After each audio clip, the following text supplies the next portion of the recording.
Friends, welcome back to my channel Yumi on YouTube. मैं हूं आपकी होस्ट और दोस्त दिव्या। आज मैं आपके लिए लाई हूं वेज कबाब की रेसिपी, जो कि बहुत ही टेस्टी लगती है और बहुत इजी है बनाना। तो अगर आपको रेसिपी अच्छी लगेगी तो लाइक शेयर करना। अगर आप मेरे चैनल पे नए हो तो सब्सक्राइब किए बिना मत जाना, और जो बेल का आइकन है उसे ज़रूर प्रेस कर लेना, और उस पर जो ऑल का ऑप्शन है उसको ज़रूर प्रेस करना, ताकि आपको सारे वीडियो के नोटिफिकेशन सबसे पहले मिले। तो चलिए देखते हैं रेसिपी। तो कबाब बनाने के लिए मैंने लिया है यहाँ पे गाजर, उसको चॉप करके लिया है आधा कप के बराबर, और ये मेज़रमेंट वाला जो कप होता है उसके बराबर उतना ही मैंने बीन्स लिया है चॉप करके, और गोभी जो फ्लावर होती है कॉलीफ्लावर, उसे भी उतना ही लिया है। साथ में लिया है मैंने यहाँ पे मैश्ड और बॉइल्ड एंड मैश्ड पोटैटो, 2 आलू होंगे मीडियम साइज़ के, कॉर्नफ्लोर जाएगा 2 से 3 चम्मच, और यहाँ मैंने राइस फ्लोर लिया यानी चावल का आटा, आप इसकी जगह पे बेसन भी ले सकते हैं। अदरक लहसुन का पेस्ट लेंगे 2 छोटे चम्मच। हरी मिर्च मैंने 2-3 लिया है, आप अपने टेस्ट के हिसाब से लें। अदरक थोड़ा सा चॉप किया हुआ, कसूरी मेथी थोड़ी सी, और नींबू का रस 2 चम्मच के बराबर। साथ में चॉप किया हुआ अनियन लिया है 1 मीडियम साइज़ का, और थोड़ी सी धनिया पत्ती। इसके अलावा फिर हम क्या करेंगे कि हम सबसे पहले एक पैन गरम करेंगे, और थोड़ा सा उसमें घी या तेल जो भी आपको डालना हो डालें 1 चम्मच के बराबर। और ये तीनों सब्जियां जो हमने चॉप करके रखी हैं, गोभी, गाजर और बीन्स, इसको हम फ्राई कर लेंगे। तो बहुत ज़्यादा इनको फ्राई नहीं करना है, लेकिन 3-4 मिनट के लिए हम इनको फ्राई करेंगे। और आँच इस समय आप तेज़ रख सकते हो, मीडियम टू हाई, ताकि इसका जो पानी है अंदर, इनके जो पानी होता है, मॉइस्चर है, वो थोड़ा ड्राई हो जाए। तो ये आप तब समझ जाएंगे जब थोड़ी सी रिड्यूस हो जाएगी ये क्वांटिटी में, जैसे इस समय हो गई है और इसका पानी भी सूख गया है, तब हम गैस ऑफ कर देंगे। तो जब तक वो ठंडी होती है तब तक मैं आपको दिखा देती हूँ कि चटनी इसके लिए कबाब के साथ कौन सी चटनी खाएंगे। तो ये नॉर्मल जो चटनी होती है पुदीने धनिए की, उसी में मैंने थोड़ा सा हंग कर्ड मिला दिया है। कर्ड को मैंने छन्नी में इस तरह से रख दिया था एक्स्ट्रा वाटर उसका निकालने के लिए, और फिर उसको मैंने इसमें 2 चम्मच के बराबर मिक्स कर दिया है। तो ये अच्छा सा डिप या सॉस तैयार हो गया है कबाब के लिए। तो अब तक मेरी ये सब्ज़ी ठंडी हो चुकी है, तो मैंने इसको शिफ्ट किया है एक मिक्सिंग बोल में। तो सब्जियां आप अपने मनपसंद और भी ऐड कर सकते हैं इसमें। मैंने ये 3 सब्जियां रखी हैं, आप चाहें तो पनीर भी डाल सकते हैं इसमें। और अब इसमें मैंने वो पोटैटो डाल दिया है, मैश्ड पोटैटो। तो मैंने 2 मीडियम साइज़ के पोटैटो लिए थे, उनको बॉईल करके मैश कर लिया था। बाकी की सारी चीज़ें इसमें हम डाल देंगे, जैसे कि अदरक लहसुन का पेस्ट है, चॉप्ड अदरक है, हरी मिर्च है, धनिया पत्ती है, कसूरी मेथी है। तो मिर्च आप अपने हिसाब से, आपको कितना चटक खाना है, कितना तेज़, उस हिसाब से आप ऐड करें। और साथ में जा रही है इसमें अनियन। तो पहले मैं थोड़ा सा ही डालूँगी, कहीं इसका, क्योंकि अनियन में बहुत ज़्यादा पानी होता है, वाटर कंटेंट, तो ये कहीं बहुत ज़्यादा स्टिकी ना हो जाए। उसके बाद सारे सूखे मसाले हम यहाँ पे डालेंगे, चिली पाउडर, क्यूमिन पाउडर, धनिया पाउडर, हल्दी पाउडर, ये सारी चीज़ें हम इसमें डाल देंगे। और गरम मसाला 1.5 चम्मच के बराबर मैंने इसमें डाला है।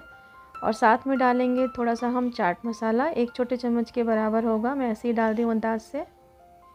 और फिर जो नींबू का रस रखा है हमने, ये 2 छोटे चम्मच के बराबर है, इसको भी हम डाल देंगे। अब मैं यहाँ पे ऐड कर रही हूँ कॉर्नफ्लोर 3 से 4 चम्मच, और राइस फ्लोर 3 से 4 चम्मच। तो राइस फ्लोर की जगह पे अगर आपके पास नहीं है आटा चावल का, तो आप बेसन भी यूज़ कर सकते हैं। हम इसको यहीं रखते हैं, अगर ये स्टिकी होगा तो हम थोड़ा थोड़ा और ऐड करेंगे इसमें। तो ये सारी चीज़ों को हम अच्छे से मिला लेंगे। तो इस तरह ये अच्छे से नहीं मिलेंगे, तो हम अपने हाथों से इसको अच्छी तरीके से मिलाएंगे। और अगर आपको स्टिकी लगे तो आप ये कॉर्नफ्लोर या राइस का आटा थोड़ा थोड़ा और ऐड कर सकते हैं। तो अब मैं लास्ट में नमक ऐड कर रही हूँ, ताकि नमक जो है वो थोड़ा पानी छोड़ता है। नमक की वजह से सब्जियां पानी छोड़ती हैं, तो इसके लिए हमने नमक लास्ट में ऐड किया है, ताकि जो हमारा डो है वो वाटरी ना रहे, मतलब थोड़ा स्टिकी ना हो।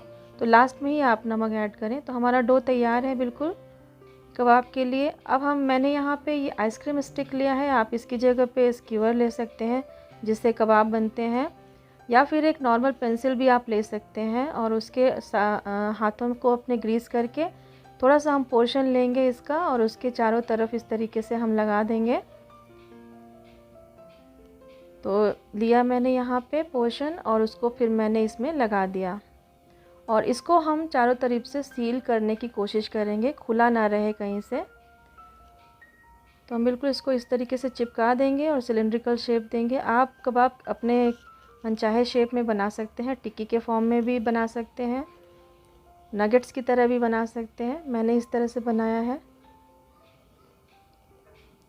तो जितनी बार हम लेंगे इसमें पोर्शन उतनी बार हम हाथों को ग्रीस करेंगे। इससे क्या होगा कि चिपकेगा नहीं ये। बस हम इसको इसी तरह इसके चारों तरफ अच्छे से लपेट देंगे और ध्यान रखें कि दोनों एंड्स जो हैं वो बिल्कुल चिपके हों, सील्ड हों, ताकि खुले नहीं वो।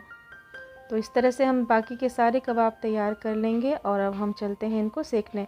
तो मैं यहाँ डीप फ्राई नहीं कर रही हूँ, मैं इनको शैलो फ्राई कर रही हूँ। तो मैंने तवा गर्म किया है, नॉन स्टिक तवा, और उस पर मैंने घी डाला है और उसे फैला दिया है अच्छे से। और उसके बाद हम सारे कबाब्स इसके ऊपर हम रख देंगे। आँच मैंने बिल्कुल धीमी ही रखी है।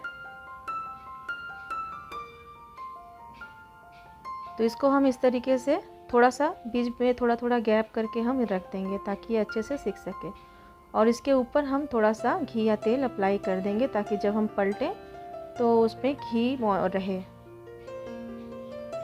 तो इस बात का ध्यान रखिएगा आप जब भी कबाब सेकें कि ये ड्राई नहीं होने चाहिए। हम हमेशा इसमें थोड़ा थोड़ा घी या ऑयल डालते रहेंगे क्योंकि हम डीप फ्राई नहीं कर रहे हैं। लेकिन कम तेल घी डालने की वजह से वो थोड़े जले जले से हो जाते हैं, तो उनकी जो परत है वो जल जाती है। तो अच्छा सुनहला कलर आए इस पे, उसके लिए ज़रूरी है बीच बीच में थोड़ा सा हम इसकी ऑयलिंग करते रहें और ये पलटते रहें। तो अलट पलट के चारों तरफ अच्छे से सेक लें। तो देखिए हमारे कबाब तैयार हैं। आ रहा है ना मुँह में पानी, फटाफट कितना ईजी है बनाना। इसको आप चटनी के साथ, अनियन के साथ, अपने मनपसंद सलाद के साथ सर्व करें। बहुत ही टेस्टी यम्मी लगता है। कभी भी बना के खा सकते हैं, इवनिंग स्नैक के रूप में खा सकते हैं, मेहमानों को सर्व कर सकते हैं। तो कैसी लगी आपको रेसिपी कमेंट बॉक्स में ज़रूर बताना। अगर अच्छी लगी तो लाइक शेयर करना, मेरे चैनल को सब्सक्राइब करना। आप मुझे इंस्टा पे भी फॉलो कर सकते हैं। Thank you so much for watching. Bye bye, take care, love you.